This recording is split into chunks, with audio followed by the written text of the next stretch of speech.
am from Women of Substance Music Radio and Podcast, and we play on the radio station, which is online, and also we have our own branded app. We play all female artists in all genres, and we play independents right side by side with well-known artists that you would hear on the radio. And we do that so we can, get them a lot of exposure. People are listening in to hear Colby Calais and Sarah Bareilles, and then they hear these great independent artists along the way and find new music that way. We started our podcast in the end of November, and it's going fantastically. It is getting a lot of traction. People are loving it. It's been on the top of new and noteworthy of all its categories in iTunes for many weeks. And, we're just increasing the number of downloads, and people are really enjoying discovering music that way and actually going out and buying the music that they hear on there, which is exciting to me.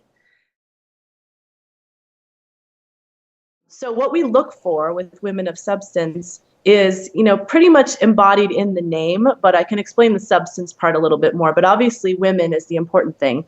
We need to have whoever submits the music, the singer of the song needs to be a female. It needs to be a female vocalist. So it can be a band with a female front, or it can be a songwriter who's gotten a female to record their song, or it can be an independent solo singer-songwriter.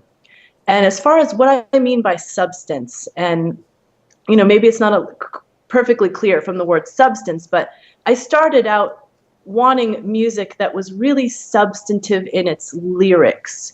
Because, I've rejected many songs that are about partying or sex or, something that I don't feel like is really important to listen to, that's not going to affect me in a deep way. So I'm looking for lyrics that, and it can be a love song, but I want it to be just not like surface lyrics. I want it to be really, deep. And then on top of that, I want a melody that's really meaty, and it's going to really stick with me in some way. And then we need to have good quality. Quality is so important as far as the recording. So we are looking for radio quality. We are not a publisher who is going to help you get your song sung by other artists. We need radio-ready music. If you've got a live recording that's recorded well, I do consider those, but it needs to be good quality. The instrumentation needs to be, played well, and everybody needs to be together. It needs to sound like a professional recording. When we do accept your music, I will let you know when we'll debut it on the radio. Right now, we're probably 2 to 4 weeks out from when we accept people to when we get them on the station, just because we have so much music that is given to us that, is good. So we want to get everyone on as soon as possible. And so I'll let you know the date that you'll debut on the new music show on the radio station, and then you'll go into rotation.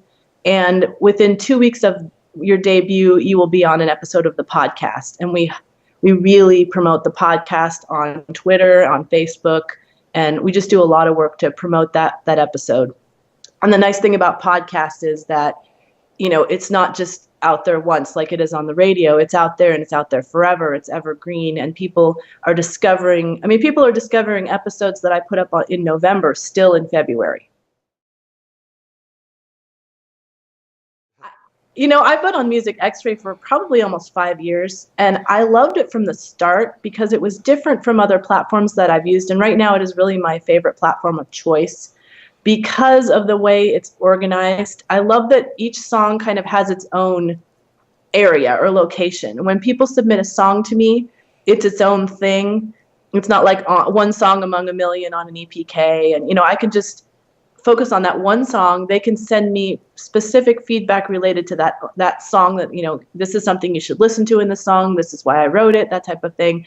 And then we can have a two-way conversation within that song to discuss whether they're right for our station. They can ask me questions, and I can give them all the information that they need. And I also love Music Xray because of the needle stack. I don't have a lot of time to go out and look for music other than what's submitted to me. So if I get a notification that a lot of music industry people like myself have rated it 4 stars or higher in all the categories I'm interested in, I'll pay attention to that song. And it just makes my life easier.